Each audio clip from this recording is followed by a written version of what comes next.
Hello दोस्तों, कैसे हैं आप लोग।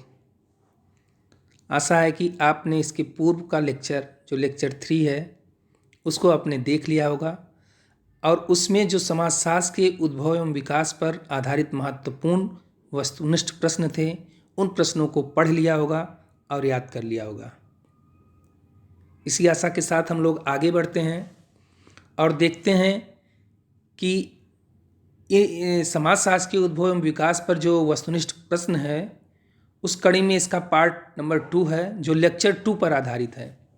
इसलिए आप इन प्रश्नों को हल करने के पहले जीआईसी गवर्नमेंट इंटर कॉलेज की सीरीज का जो लेक्चर 2 है उसको आप लोग देख लीजिएगा, फिर आप इन प्रश्नों को हल करने की कोशिश करिएगा। तो हम लोग देखते हैं कि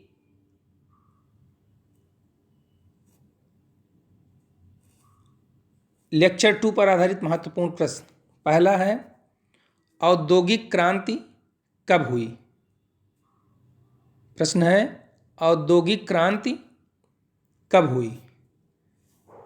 तो विकल्प में है 1789, बी 1799, सी 1760, डी 1791। तो इसका आंसर है छात्रों सी, 1760 के आसपास औद्योगिक क्रांति की शुरुआत होती है। प्रश्न नंबर 2 है, औद्योगिक क्रांति की शुरुआत किस देश में हुई। तो औद्योगिक क्रांति की शुरुआत, ये जो क्वेश्चन नंबर 2 है कि औद्योगिक क्रांति की शुरुआत किस देश से हुई, तो औद्योगिक क्रांति की शुरुआत इंग्लैंड से हुई। इंग्लैंड,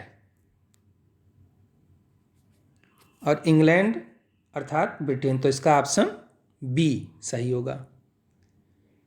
हम लोग तीसरे क्वेश्चन को देखते हैं कि औद्योगिक क्रांति से पहले उत्पादन की कौन सी प्रणाली प्रचलित थी। तो जैसा कि आपको लोगों को मालूम है कि जब औद्योगिक क्रांति हुई उससे पहले उत्पादन की जो प्रणाली प्रचलित थी वो थी सामंतवादी, क्योंकि औद्योगिक क्रांति के बाद जो बदलता है उत्पादन की व्यवस्था वो सामंत से पूंजीवाद में बदलता है। तो इसका आंसर है बी, सामंतवादी। चौथा देखते हैं कि औद्योगिक क्रांति के पश्चात समाज में कौन से 2 नए वर्गों का जन्म हुआ। अब जैसा कि अभी हम लोगों ने डिस्कस किया कि औद्योगिक क्रांति के बाद सामंतवादी व्यवस्था से पूंजीवादी व्यवस्था में उत्पादन की प्रक्रिया बदलती है। तो ऐसे में जब पूंजीवादी प्रक्रिया में उत्पादन अर्थव्यवस्था का बदलाव होता है तो अब इसके ऑप्शन को हम लोग देखते हैं कि सामंत एवं किसान ए, बी किसान एवं पूंजीपति, सी पूंजीपति एवं मजदूर या श्रमिक वर्ग, डी पूंजीपति एवं किसान। तो हम लोगों को मालूम है कि औद्योगिक क्रांति के बाद कारखाना प्रणाली का जन्म होता है। कारखाना, फैक्ट्रियों में लोग मजदूर काम करते हैं और इस प्रकार से कारखाना प्रणाली जो होता है तो एक वर्ग होता है पूंजीपति और दूसरा होता है उसमें काम करने वाले मजदूर। तो इस प्रकार से ऑप्शन सी सही होगा। फिर से आप लोग देख लीजिए इसको। आगे हम लोग बढ़ते हैं, क्वेश्चन नंबर 5 को देखते हैं कि औद्योगिकरण से किसका विकास हुआ। जब औद्योगिकरण हुआ तो उसकी वजह से किसका विकास हुआ, क्या स्वरूप सामने आया। तो औद्योगिकरण के बाद ए कारखाना प्रणाली, बी नगरीकरण, सी शहरीकरण, डी उपर्युक्त सभी। तो आप लोगों को मालूम है कि औद्योगिकरण जब हुआ तो जब कारखाना का विकास हुआ तो उसकी वजह से लोग गांव से निकल के शहरों में पहुंचे। शहरों का मतलब कारखाना के बगल में पहुंचे, वहां उन्होंने कॉलोनी बसाई। इस तरीके से शहरीकरण हुआ। धीरे धीरे वो और विस्तार का रूप लिया और नगरीकृत हुआ। तो इस तरह से हम लोग देखते हैं कि कारखाना प्रणाली, नगरीकरण और शहरीकरण, ये तीनों ऑप्शन औद्योगिकरण की वजह से आए, इसलिए इसका ऑप्शन डी होगा, उपर्युक्त सभी। अगले क्वेश्चन को हम लोग देखते हैं। छठा है कि वैज्ञानिक आधार पर सामाजिक सर्वेक्षण का सर्वप्रथम प्रयोग किसके द्वारा किया गया। वैज्ञानिक आधार पर सामाजिक सर्वेक्षण का सर्वप्रथम प्रयोग किसके द्वारा किया गया। ऑप्शन है फ्रेडरिक लिपले, बी जॉन हावर्ड, सी बाउले, डी बाटोमोर। तुम लोगों को मालूम है कि सामाजिक सर्वेक्षण का सर्वप्रथम प्रयोग जॉन हावर्ड द्वारा जेलों के अध्ययन में किया गया। जॉन हावर्ड द्वारा जेलों के अध्ययन में किया गया। क्वेश्चन नंबर 7 देखते हैं कि समाजशास्त्र विषय का जन्मदाता किसे कहा जाता है। अब समाजशास्त्र की उत्पत्ति के विषय में हम लोगों ने जाना था, तो समाजशास्त्र की उत्पत्ति का जन्मदाता किसे कहा जाता है। तो जैसा कि आप लोगों को मालूम है कि कांट ही वो वैज्ञानिक थे, वो विचारक थे जिन्होंने सबसे पहले समाज का एक व्यवस्थित और वैज्ञानिक अध्ययन करने की बात की, और उन्होंने जो एक नए शास्त्र की रचना की उसका नाम समाजशास्त्र रखा। तो इसके ऑप्शन में बी कांट सही होगा। आगे बढ़ते हैं, हम लोग देखते हैं कि समाजशास्त्र विषय की उत्पत्ति कब हुई। ए 1838, बी 1938, सी 1858, डी 1898।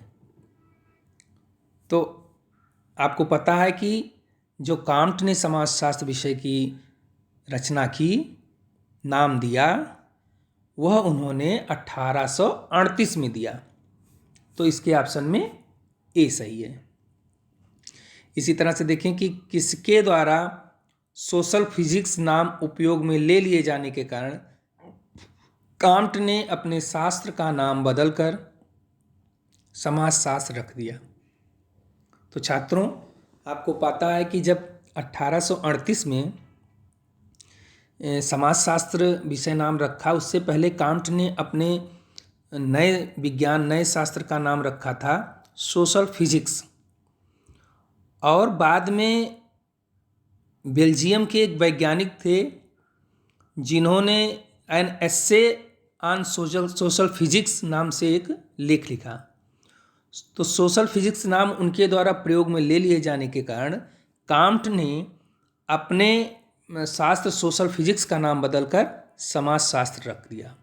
और वह वैज्ञानिक थे क्वाइटलेट, एडोल्फ, मैं यहाँ लिखता हूँ एडोल्फ क्वाइटलेट।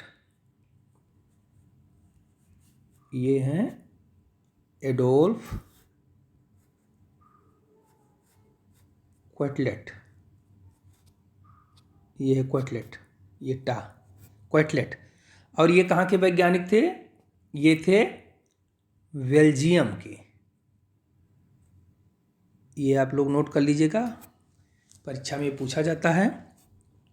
बेल्जियम के वैज्ञानिक थे। तो इसका ऑप्शन इस तरीके से सी सही होगा। आगे हम लोग बढ़ते हैं क्वेश्चन नंबर 10। क्वेश्चन नंबर 10 को देखते हैं कि अगस्त काम्ट किस देश के विद्वान थे।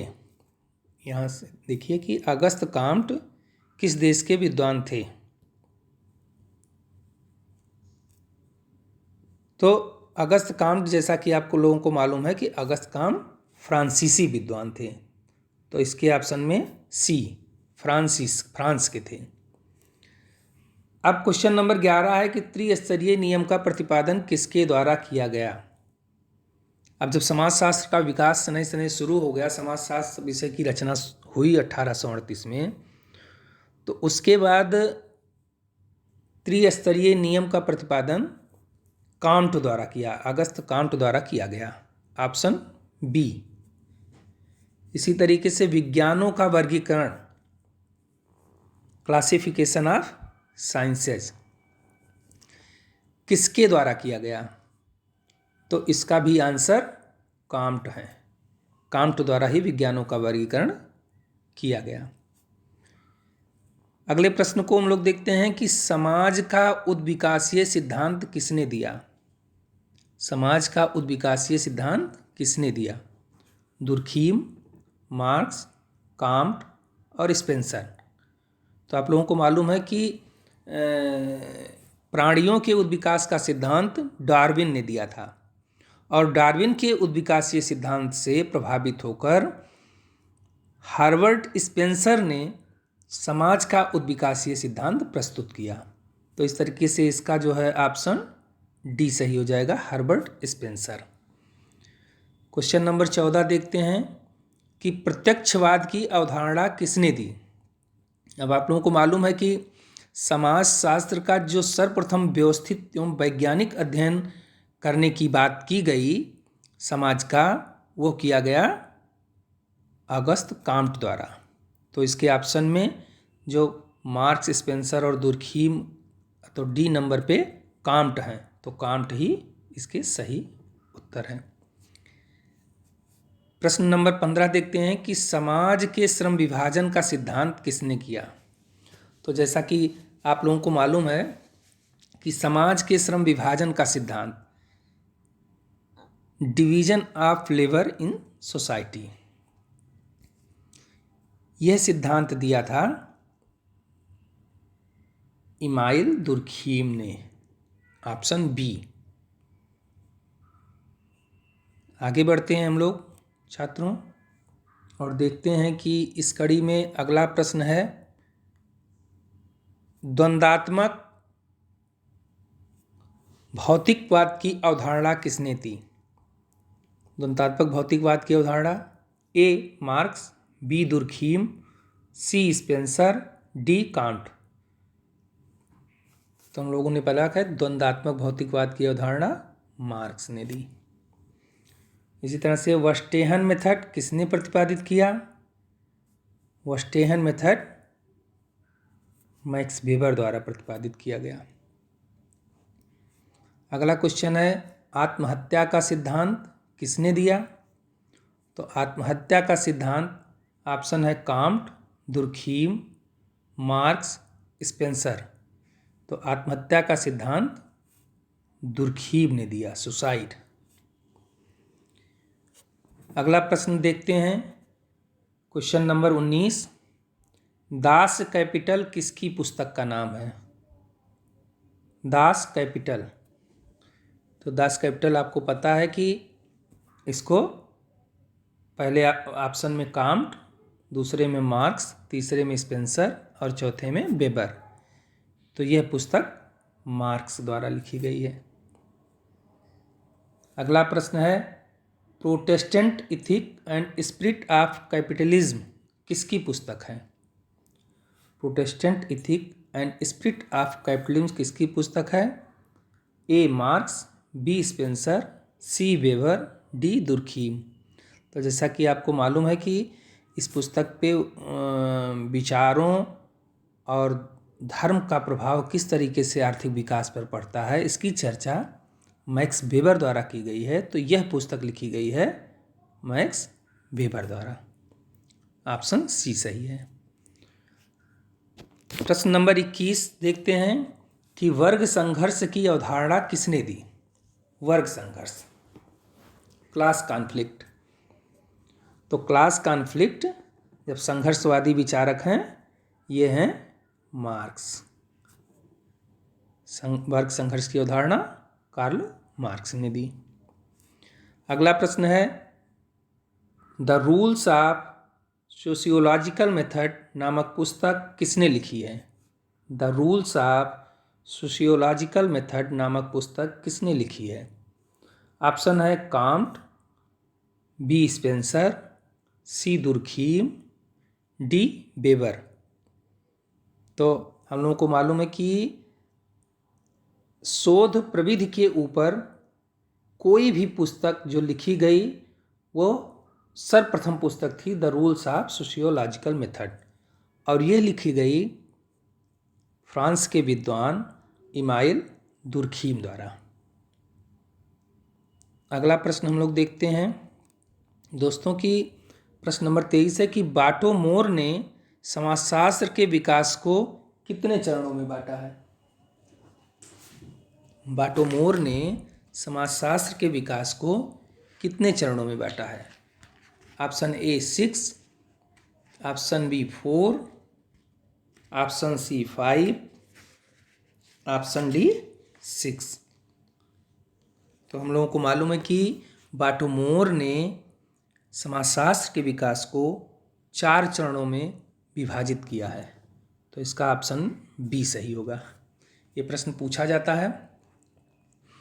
आगे हम लोग देखते हैं कि प्रश्न नंबर 24 है कि किसने कहा कि समाजशास्त्र का अतीत पुराना है लेकिन इतिहास छोटा। ये भी प्रश्न कई बार पूछा गया है कि समाजशास्त्र का अतीत पुराना है लेकिन इतिहास छोटा। यह स्टेटमेंट दिया है, ऑप्शन देख लीजिए आप, बाटोमोर, जेटलिन, काम्ट और वीरस्टीड। तो ये कथन वीरस्टीड का है, ऑप्शन डी। अंतिम प्रश्न हम लोग देखते हैं कम्युनिस्ट, प्रश्न 25 है कम्युनिस्ट मैनिफेस्टो के लेखक कौन है। ऑप्शन है काम्ट, बी मार्क्स, सी वेबर, डी बाटोमोर। तो इसमें हम लोगों को मालूम है कि दास कैपिटल और कम्युनिस्ट मैनिफेस्टो नामक पुस्तक दोनों लिखी गई, वो मार्क्स द्वारा लिखी गई।